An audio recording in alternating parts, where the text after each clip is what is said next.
Hi, and welcome to Ones and Tooze FP's economics podcast. Every week we take a couple data points, use them to try to explain the world. I'm Cameron Abadi, FP's deputy editor, with you in Berlin, Germany.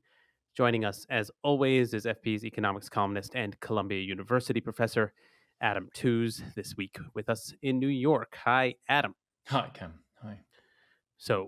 Happy New Year to all. It's been a while since we've discussed things in the news, and there's been a lot of news to discuss. A data point for you all, and that is 30 to 50 million, as in 30 to 50 million barrels, which is the amount of oil that President Donald Trump says has been or will be turned over to the United States by Venezuela, with the proceeds from selling that oil to be managed directly by the US government in some fashion, more specifically, according to Trump, to be spent on American goods.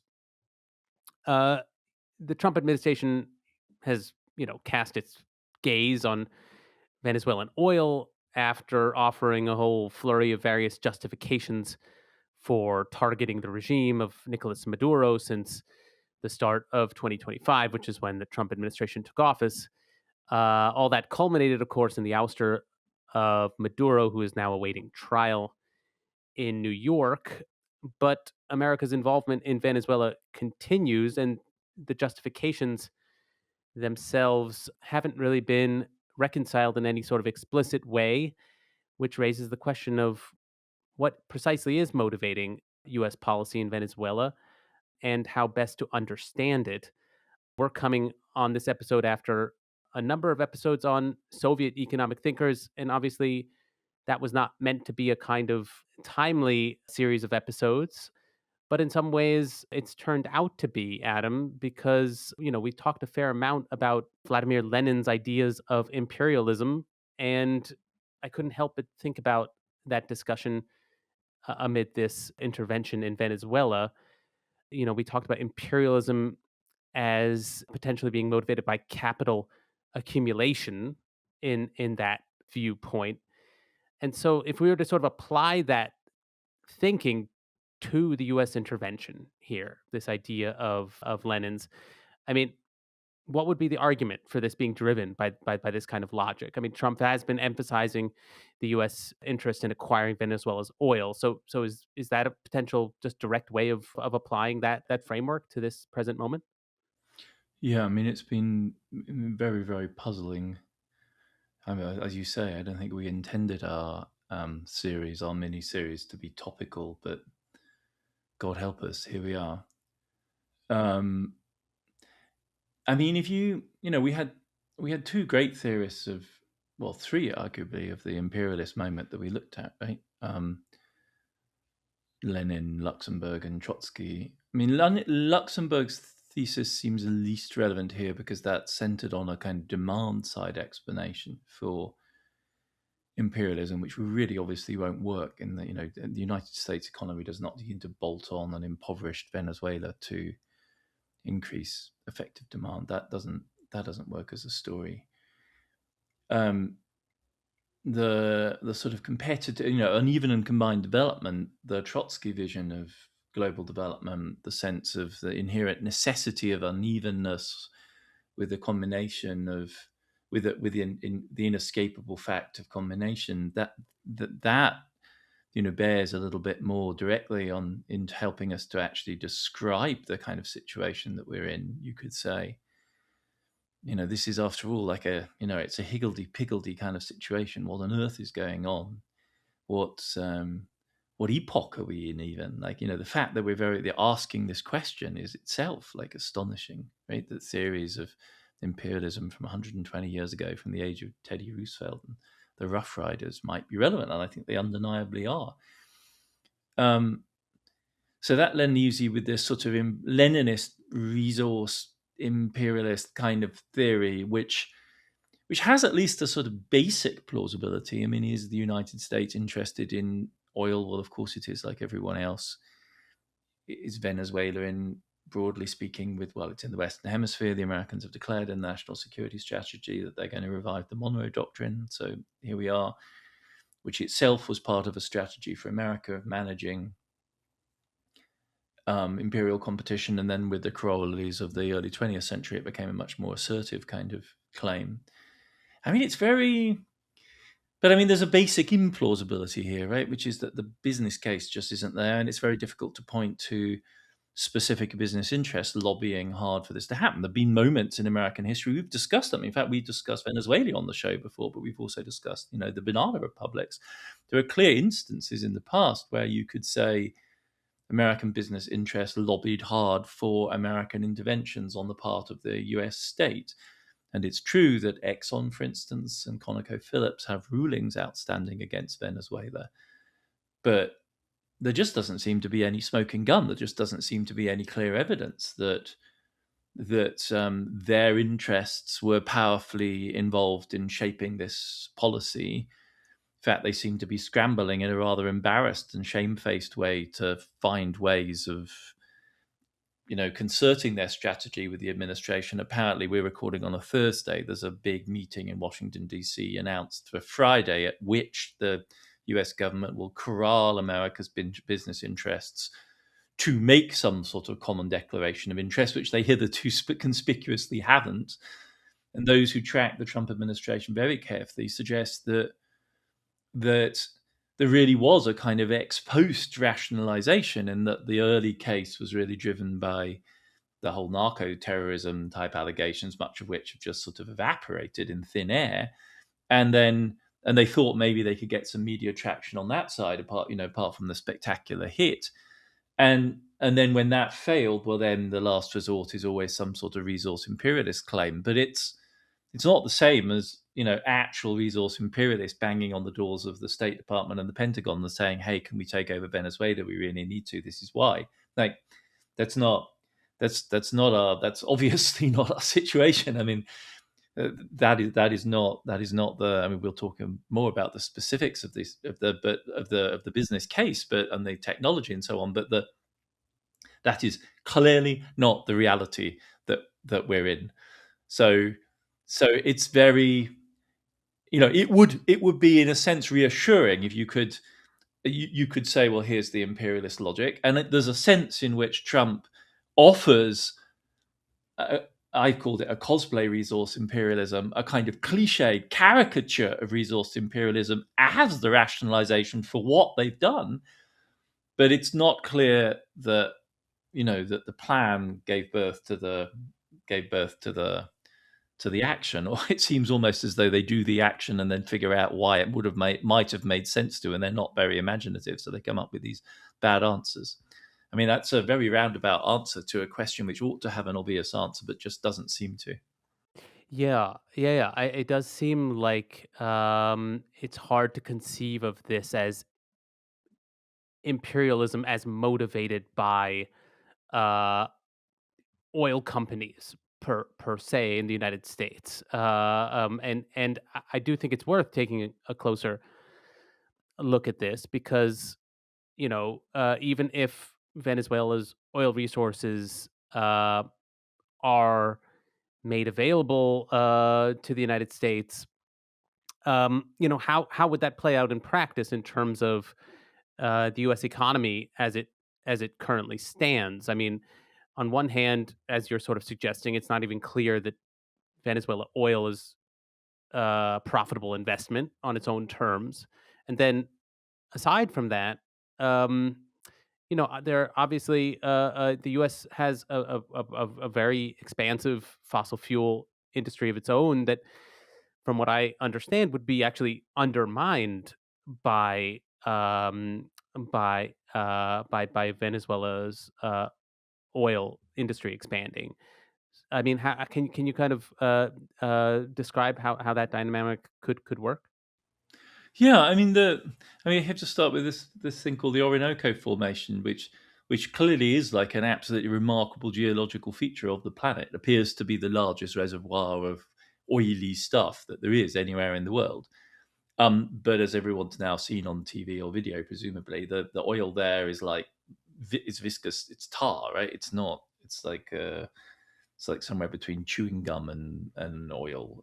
It's not as you imagine oil, sweet and free flowing, and there's huge amounts of it. I mean, really, there are huge amounts of it, but it's interesting to look at how that figure comes about, because the reserve figure that's often quoted, which puts Venezuela ahead of Saudi Arabia, that figure was not widely recognized as recently as 15 years ago, because oil reserves are defined in part through an economic calculation of whether they can be effectively exploited.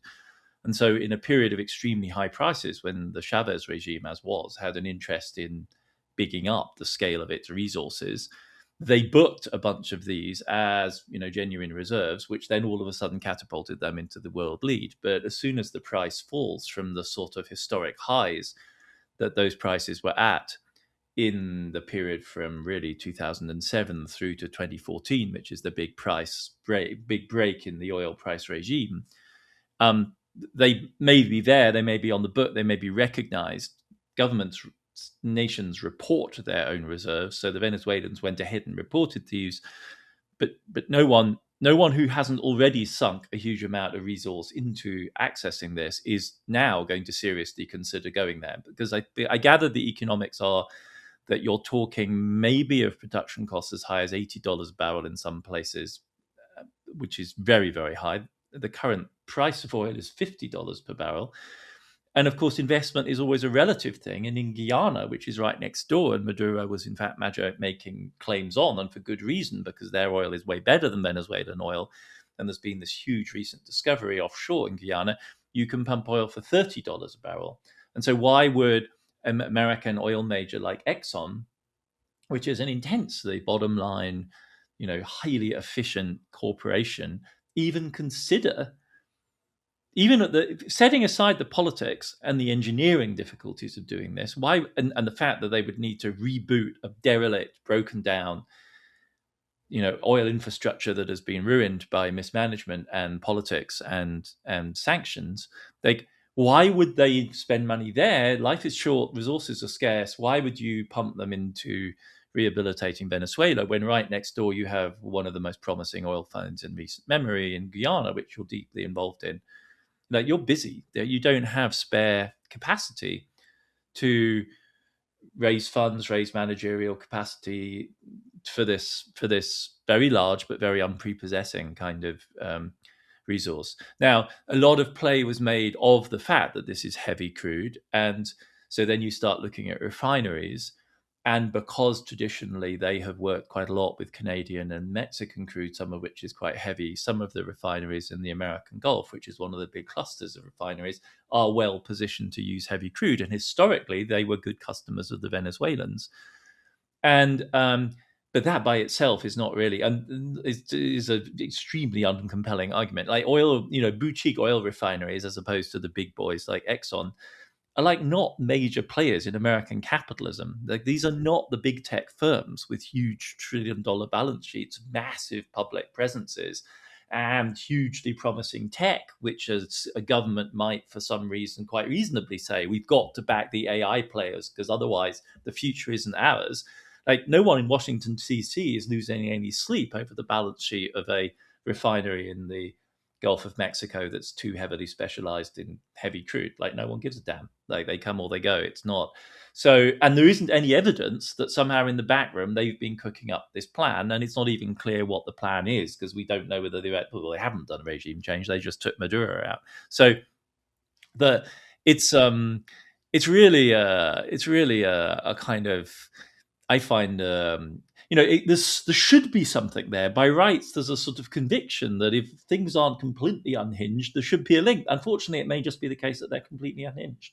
Like, that's there's this, and even when Trump is, giving us the motive, it turns out there's no there. That's not actually a motive. Like, it sounds as though it ought to be, but it isn't actually. And the talk is so loose and so imprecise. Like, they spoke about taking the resource to the United States. In fact, they're going to establish some sort of course they are. They're going to establish some sort of bank account in the name of the Venezuelan people that will be administered by the Americans, presumably a little bit like what they did with the Afghani, National Reserve, something like that. I mean, it's and then this is sold as though this was actually a contribution to American wealth. But then you only have to look at his, his most recent tweet about the American defense budget, where he thinks he can, increase it by 50% out of the revenues of his dumb tariff. Like we're not talking here about a rational calculation. We really are talking about a machine for generating vaguely relevant sounding and tough sounding word salad. I mean, yeah, I guess maybe just to review some of the potential actors in the U.S. economy and how they fare here. So it's U.S. oil refineries could potentially benefit, but beyond that, major oil companies seemed like they would be Like ambivalent. you were saying, like they don't need more oil right now. Yeah, Like yeah. oil, the market is glutted. America has this incredible boon of really sweet light oil from fracking. I mean, So people were showing it on TV. It's like a smoothie. It looks green. It doesn't even look remotely oily. I guess in terms of like economic motivations, that maybe the two other questions that come to mind are what about from the perspective of U.S. consumers? I mean, it seems like Trump is interested in lowering oil prices Yeah, for the sake of but this is the consumers. dilemma, right? America is not your average oil power because it has the world's largest oil industry, but it also has one of the largest markets, not the, but one of the largest markets for oil. And so it's structurally betwixt and between because, an oil producer basically wants the highest prices that don't kill demand. And an American politician wants the lowest prices that don't kill production. Um, and and that doesn't work with a high cost marginal supplier like Venezuela, which isn't even in the game at prices which are attractive for American consumers. So it's I mean, this doesn't totally exclude it. You think, why does it exist at all? Because business is smart. And so if you give them time and they've made sunk investments and they've got the technology, they can tune the system such that they can still sell at some margin of profitability. But that's not the question. The question is, would anyone in their right mind sink $100 billion into expanding this production, which is always going to be high cost? And then struggling to somehow make a profit out of that. Why would anyone do that when you could put $100 billion into Guyana? Yeah, and yet, amid all this, it's very clear the United States government is one thing that has been consistent is an emphasis on the United States maintaining control over Venezuela. I mean that whatever the specific motivation, this kind of imperialistic vocabulary remains. But then again, that raises the question of, well, what is the imperialistic logic? What is informing it? If that vocabulary is in place, what's the kind of grammar, so to speak? And and I guess for me, this raised the question of whether one lens of thinking about this would be through another thinker that's come up on the podcast before, namely Carl Schmitt, the German, Nazi era jurist. He's come up in various ways in other discussions we've had, and he was someone who was a theorist of sphere of influence, strategizing. And is this an example of sort of Schmittian empire building in action? I mean, he was, if I recall correctly, an admirer of the Monroe Doctrine, which is where the United States made its first claims to control the Western Hemisphere. Um, and yeah, there's a kind of logic that he described of an empire needing a Großraum, to use the German term, even if it wasn't directly under its control, to at least have influence elsewhere in order to define itself or consolidate itself as an empire. So, is that a more useful way to understand what's going on here? Yeah, maybe. I mean, if you're looking for rationalizations, like Javier Blas from Bloomberg, their commodities guy, who's often really great. I did this piece I've been thinking about a lot in a couple of days, where he's pointed out that if you credit the United States with a degree of political sway over the Western Hemisphere, which the United States would clearly like to claim, but the Brazilians would of course hotly contest, but the Mexicans too. But if you did, then you would say that the United States has political sway over about 40% of global oil production.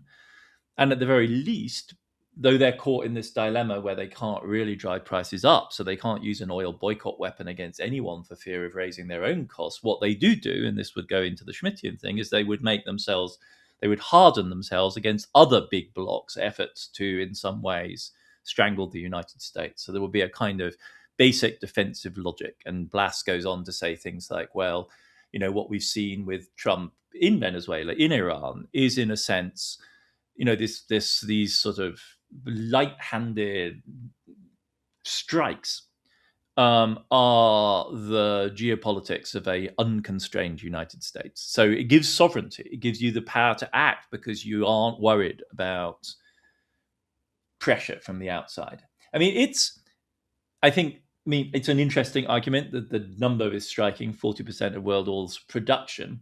Much of that is coming from Canada, Mexico, and Brazil, but you are crediting America with some degree of influence. Anyway, so it's a stretch, but still, let's go there.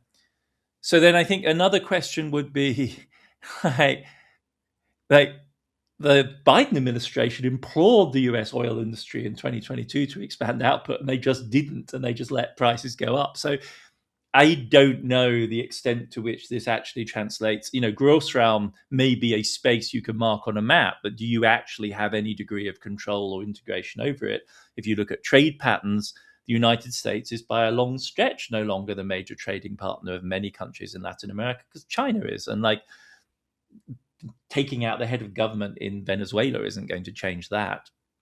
And then I think you have to ask yourself, okay, in the Trump administration, obviously there's a nihilistic route, which is to say we're just living in the world of a slightly doddery, senile old guy who's, living out his fantasies from the 1970s and 80s. That's one way. Another way you could kind of look at it is to say, well, there are different factions in the Trump administration. And if you could usefully distinguish between them, and you might say that there's the sort of Stephen Miller, flat out, some people are calling him just a fascist, the kind of utterly Darwinian kind of vision of the world, which also just happens to serve his boss. Anyway, Trump wants to go, it's good. And I think that's a kind of nihilism which refuses this kind of interpretation. And then you'd have to choose between, people are calling them like the J.D. Vance and the Marco Rubio kind of factions within the administration. And they're different because Rubio is a more kind of conventional neocon, is the read. And Vance is really an American first isolationist. They issued this long list. We're recording on Thursday, I think overnight, maybe it was late on Wednesday. They basically withdrew the United States from 70 organizations worldwide, including much of the apparatus of the UN. That feels like a Vance-y kind of move. Whilst the kind of Schmittian Großraum vision, a souped up 21st century Donroe Doctrine, feels more like a Rubio kind of vision, where a lot of us were speculating about whether Cuba is the next domino to fall, or is it Colombia that really is being put under pressure here? We've done an episode about Colombia when Petro came in. Is he one of Trump's targets? Would they dare to do that? They did the Plan Colombia after all. Are these the options? And I think we don't know, and we don't understand. And I don't think even the people in Washington understand. And one way of modeling is this is a kind of power play between these different groups. And there are no doubt people advocating for something that feels and sounds a little bit Schmittian, but I just don't know whether they're calling. I think no one really quite knows whether they're calling the shots, and the extent to which this is really being driven by another logic, which then requires ex post justification. And so then geopolitics, comes into play. Yeah, I guess this does raise the question of what kinds of logics of empire remain here. If it's not a kind of capitalist imperial policy of the kind we were sort of describing at the beginning, and then there's reasons to wonder about the extent to which it's a kind of sphere of influence, empire building, for the reasons you were just talking about. Yeah, it gets sort of harder to imagine what other options are out there. And then one that came to mind for me is a kind of more of a postmodern logic of empire. Kind of empire is spectacle.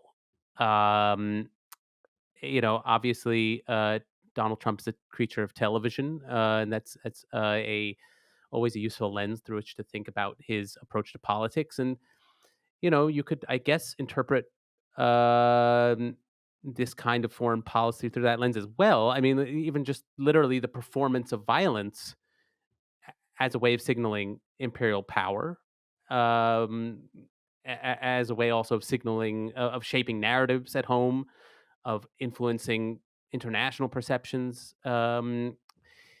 Is that a kind of coherent way to think about, empire in the age of Trump as well? I mean, it's the one that's staring us in the face. I mean, all of the other efforts are efforts to avoid that conclusion in my mind.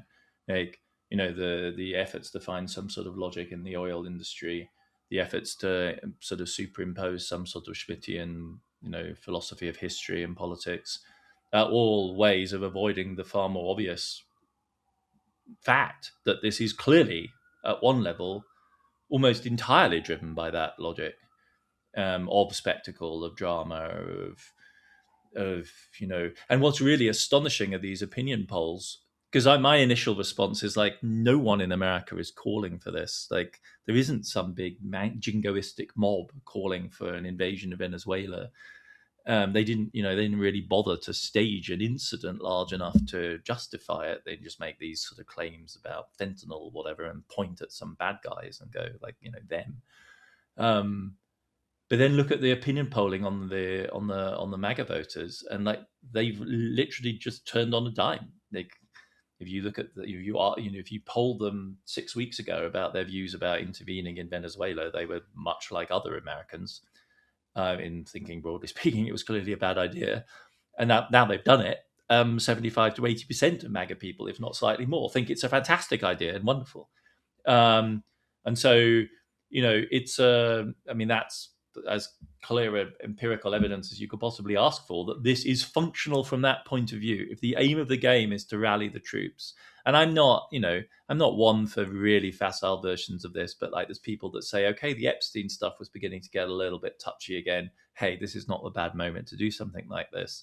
Like, I'm literally not, but claiming that, but we are left speculating at that level. And I have to say that at some level, I find that more compelling than asking myself, how does this fit in the balance sheet of Exxon? Because I'm pretty certain it doesn't fit in the balance sheet of Exxon.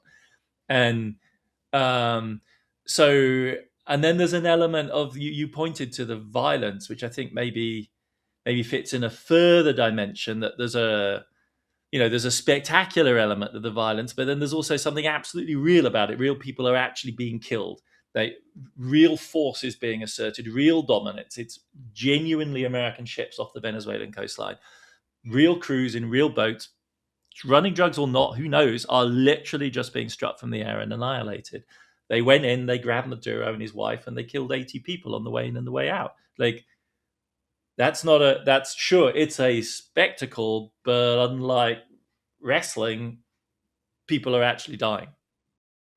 Yeah, I mean, I should say, I think the relevance of this conversation is not only to understand what happened, but to try to make sense of what else will be happening in the months and years ahead with the Trump administration. I mean, to try to project these logics forward, and to try to predict, as hard as that is, what else the Trump administration could or would do, is, I think, an important um, exercise that I think is related to yeah, understanding what the motivations really are. And I think that's extremely important, as you said. That, I don't mean to uh, belittle the violence. I mean, and in some ways that is actually the scary part, is that the violence is very real and it's legitimately coercive. I mean, even if it's a spectacle uh, for others, and for those who are, whom it's being applied against, it's very, very real.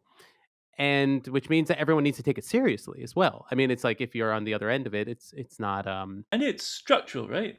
I mean, to my mind, like, the thing we're looking past is that, on the one level, this seems unprecedented and shocking and, oh my God, end of liberal order, whatever. But the obvious precedent for this is Obama's strike on bin Laden.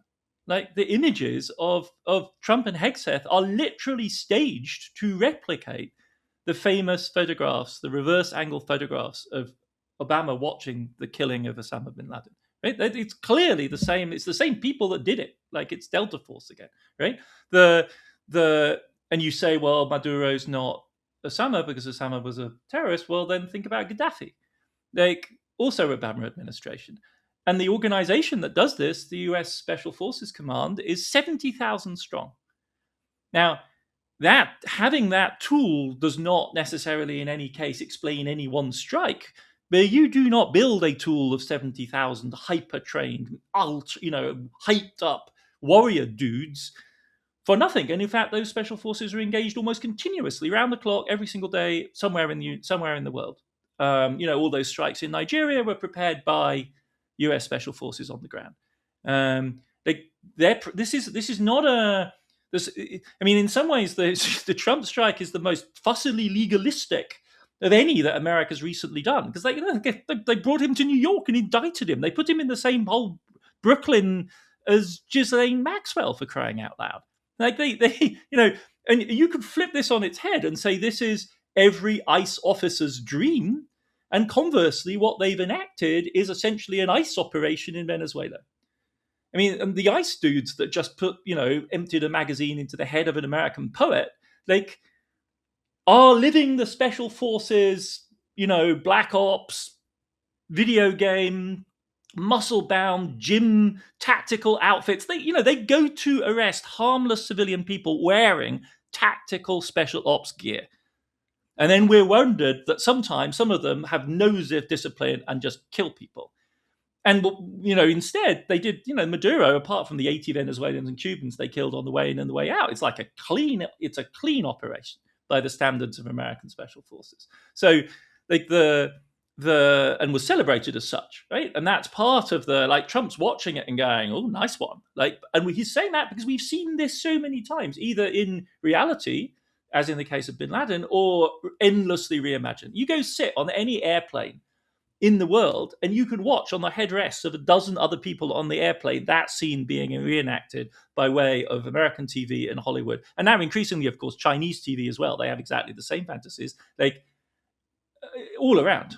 It's this is the only vaguely sort of pinchy moment is it's actually real. He really is a president. Oh my God, they actually did it. But other than that, it's it's like porn or whatever. It's an omnipresent fantasy that has been lived out here that has a massively material reality behind it.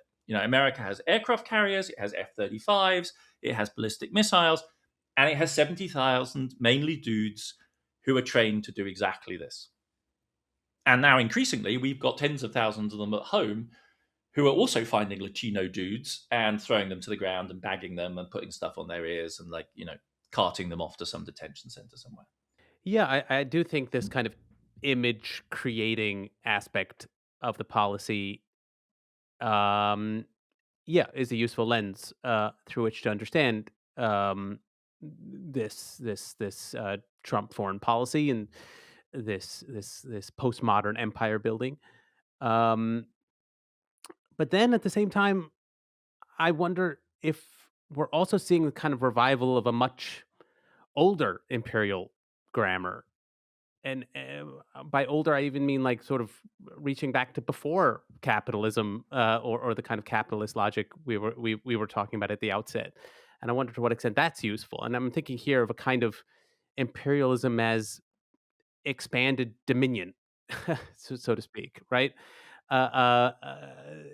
Policy kind of motivated by hierarchical territorial order, graduated sovereignty for its own sake, sheer punishment of defiance for its own sake, violence, but sacralized in its own terms, personalized glory of leaders. these are concepts that I think seem to me like they could also be relevant in understanding some of the imperialism we've been discussing. But what do you think? I mean, this is where I think we expand beyond Venezuela to Greenland, Canada. I mean, we have literally discussed these absurd scenarios, like both Canada and Greenland. Like, I think there that kind of helps. Um, because I think Trump maybe does kind of, he either wants the Nobel Peace Prize or he wants to add an additional territorial state to the United States. There's some impulse in him that follows that logic that you're describing of kind of aggrandizement for its own sake. It's also interestingly at odds with the, because Greenland's in play because of the other characteristic form of power, which is long range power. So aircraft, rockets, radar, that whole apparatus that was built during World War II, and has continued all the way down to the present as well, right? The special forces side is one side of this, and the long range hyper technological weapons is the other, and climate change opening up the Arctic to the equivalent forces of the Russians and the Chinese, not in Greenland. This is this crazy thing, but like on the other, the other, it's a big zone up there. Like, and I do think that there's a kind of relish of following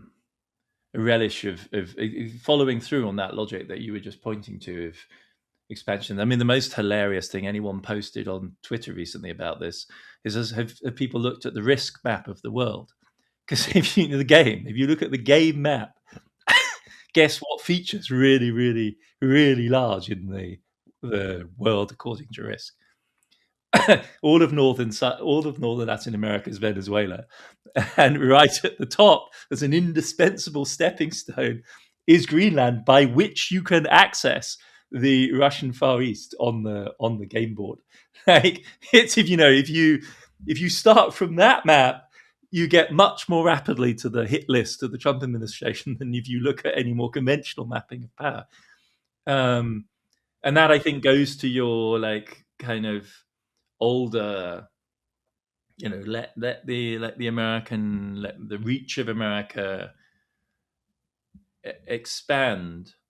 And again, one's like, should we really be doing hard cultural historical work to place this in the context of, manifest destiny? And like, do we really credit Trump or Stephen Miller, for heaven's sake, with any real affinity for that? Well, it doesn't. I mean, I guess we don't. It doesn't necessarily need to be a kind of the product of sort of any learned exegesis, obviously, but it can there can be overlaps in resonance, and I don't. I mean, I guess that to me is a question: is like, does early ideas of empire, was that even self-consciously motivated by material motives? I mean, like, or these kinds of more yeah immaterial motivations, and so it does seem to me it's Yeah, you can distinguish colony from empire in that regard, right? Because colonies clearly were always, whatever economics passed for at the time, were always that kind of expansion: land, settlement, farming, trade, all of that. But I agree, empire has a different kind of, and certainly the Monroe Doctrine, kind of, we are going to be, the whole of the Western Hemisphere is ours. Like, that, after all, has strong echoes, say, of the deals done between the Portuguese and the Spanish in the early modern period to divide up the world as it became known to them. The flip side of that was then the Monroe Doctrine. So yeah, I can see where you're going that, but it's all. I mean, it's beyond belief that we're having this conversation at all. so obviously Greenland has come up in this context in our conversation, and just to catch anyone else up who has not been following that story, Trump has been eager to acquire Greenland for the United States since his first term. And it's very clear that this is a serious policy priority of the administration. They are looking at ways that Greenland could be acquired. They are not ruling out the use of military force, although apparently Secretary of State Rubio has told Congress that the priority is to try to purchase the island, even as Denmark has said that it is not for sale.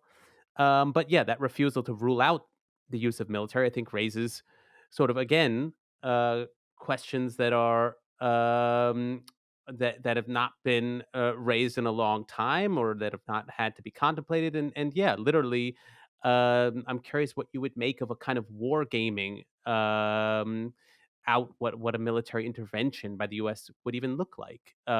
This is it basically amounts to invading a NATO ally, which again is sort of unprecedented, or even impossible to conceive. But yeah, how could that play out? I mean, if U.S. invades Greenland militarily, what kind of retaliation could Europe even make? What would that conflict potentially look like? And if Europe really resisted, could the U.S. maintain its supply lines to Greenland? I mean, how would this kind of war scenario play out as far as you could tell? I mean, it's completely bamboozling. I mean, I guess you could think about the Falklands as an example, um, which I remember also just the vertiginous shock of realizing that had happened in the early 80s. I mean, the totally bizarre thing is that America has a treaty with Denmark from 1951, under which America can pretty much do anything it likes in military terms in Greenland. And if Greenland isn't currently adequately defended, it might be to do with the fact that America has completely run down all of the multiple military bases it used to maintain on Greenland during the Cold War. And this could simply be part of the NATO burden sharing debate, in which Denmark is actually a very active. I mean, it's one of the West European countries that's most rapidly increasing its defense spending. And if America is serious about defending Greenland, then it could simply ask Copenhagen to deploy, a battalion of ski troops or whatever to Greenland, and figure out joint support and have all of America's interests represented. There isn't anything America might want to do in Greenland that it can't already do. In other words, there really isn't. If people aren't exploring the rare earths and raw materials, it's because it doesn't make any sense economically. If it's undefended, it's because America has decided to withdraw troops. If it asked Denmark nicely to dramatically increase and step up both its spending there in infrastructure and on military, I'm sure Copenhagen will be only too happy to oblige. So they are making this into a spectacle for the sake of it, which means that they could surely stage some sort of spectacular intervention. Hegseth was actually asked by Congress, I gather, whether there were plans for military action in the Pentagon, and they oscillate between no, well, of course not. And on the other hand, it's our job to plan for everything, of course, because we're like butch, tough soldiers that can do lots of press ups. So obviously, we spend all our time thinking about war everywhere. Thank you very much, sir. And if the president and commander in chief orders me to do it, then of course we're at his disposal, what they like to say, locked and loaded, ready to go, that kind of language, which is also the language of Trump's spokespeople when they say, well, obviously we serve at the pleasure of the president, and if he so orders, then we do military force, and we can't rule anything out because we're sovereign. Right? And it's just this bluster of bullying and militarism for its own sake. But if it was, if the Americans wanted to do it, it would be a piece of cake. The only question is why would they want to stage it rather than just having a chat with the Danes and saying, hey, could we reinforce the military activities here? What do we have to do to refurb the base? Would you mind paying for it? And knowing the Europeans, I'm sure they'd fall over backwards and say yes straight away. So they're turning it into which just goes back to this broader question you asked of why? And I think there is some sort of, no, you don't understand. We want it to be ours. We want to own it. We want it to be part of the United States. This absurd idea of buying it, which is really an anachronistic kind of concept, but apparently one that floats around and is taken seriously, and then provokes all of this hilarious commentary from the Danes about what about healthcare? Have you thought about the implications? Yeah. I mean, it is. I mean, these concepts of sovereignty still operate, even if they're not always consciously being evoked. And yeah, this idea of controlling, owning it, as you say, seems to be part of what's Because it is not neither about economic development nor about military. It can't be, because America has all of the rights it could possibly ask for. And what do you ask? How could Europeans retaliate? Well, the most effective mechanism, which apparently has already been raised by indignant people in NATO headquarters, is the Europeans could ask the Americans to leave their bases across Europe, which would be a radical move. Would require confrontation with the US. Who knows whether the Americans will be willing to go? Or on the other hand, the kind of advanced people might. So it would depend, right? Miller would then say, "Oh well, let's shoot a couple of Brits to make the point." Rubio would say, "Oh no, we can't possibly do that. They're rupturing, the Western Bloc. We must figure out some deal, or we must coerce them into line." And Vance would say, "Good riddance. Like we want out." And it seems to me the Trump administration could take all three positions. You could launch a strike on Copenhagen, which would be the Miller kind of line. You could wrestle with the Europeans over the terms of the North Atlantic conservative kind of, neocon vision of the West, which would be Rubio's position. Or you could, in Vance's terms, say, well, yeah, deal's up, we're done, we're out of here. And I think all three would be possible American responses to actual efforts by Europe to resist. I mean, there have been wars. The only war-ish was the Iceland War, right, between the Brits and the Icelanders over fishing rights. So, Cold War. I mean, things like that have happened. There was the South Atlantic, which was a real war, proper submarines sinking, cruisers, aircraft carriers, exocet missiles, the whole works. But I mean, I always wonder where all of that capacity went, but I don't think Britain would be in it would be ludicrous. I mean, there's no point spending any time. I mean, yeah, and I mean, there were just some specific paradoxes that would come to the fore in this case. It seems like, because literally it would be NATO that would be obliged to defend Greenland, which is under the command of an American general. And God knows how that would work in practice. One of the questions you might ask, once upon a time we might have asked is, and certainly in the first Trump presidency would really have been asked, is what about the military command chain? Yeah. Whether this would even amount to lawful orders. In the first Trump administration, I think we have a pretty good idea how he would have responded to an order for an act of military aggression against a NATO partner. I'm pretty certain he would simply have refused the order. I mean, this was a guy who was willing to get on the phone to the Chinese and say, look, you do understand we won't actually ever launch a strike. You do need to understand this. Regardless of what the guy says, we're not launching a strike. Like, if he's willing to do that with the Chinese, it seems to me. But that's 2020. Like, where we are at now, I don't know. I mean, it is also worth saying that one shouldn't underestimate the kind of potential latent anti-Americanism that could be mobilized in Europe, instrumentalized into Europe. Yeah. And one is already beginning, I think, to see comments. I mean, specifically, I saw some quotes from French military officials, sort of like stirring militarism directed at the United States. Well, it's motivated by such scenarios. It's one of the deep ironies of the post-war settlement as is now, as in who reflects about the post-war settlement now, which is that it's the far right in Europe that is much more willing to speak openly about subordination. So Le Pen's people were very outspoken in their criticism of the US over Venezuela, much more so than the mainline.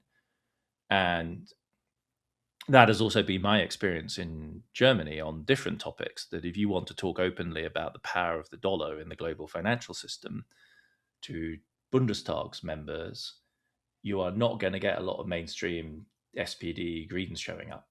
But the people that do show up at the AFD, that is their bread and butter. They are into that. And that's, in a sense, game knows game. Game recognizes game. They are kind of in the Millerite kind of end of things. And so they believe even these institutions, these pillars of American power, fundamentally power, and so need to be understood in those terms. And I think you're right. I think that's a well. I think that's unleashed anyway. That genie is out of the bag. That's something that's powerful anyway. It's Russia and Ukraine that kind of holds that at bay for now. But this is going to be a generational disillusionment with the United States. I mean, this is Biden could be understood as a return of Atlanticism after Trump won. I don't think there can be a Biden two. I don't think there can be. I don't think the Democrats are going to be able to credibly rebuild a conventional Atlanticism. Yeah, I guess it's all a question of just how far Trump would like to push this. Yeah. But yeah, that may be the case regardless. In any case, we should end this conversation here for now. It has been, pretty topsy turvy 2026 so far, but we're just at the beginning. So we'll be back next week as always.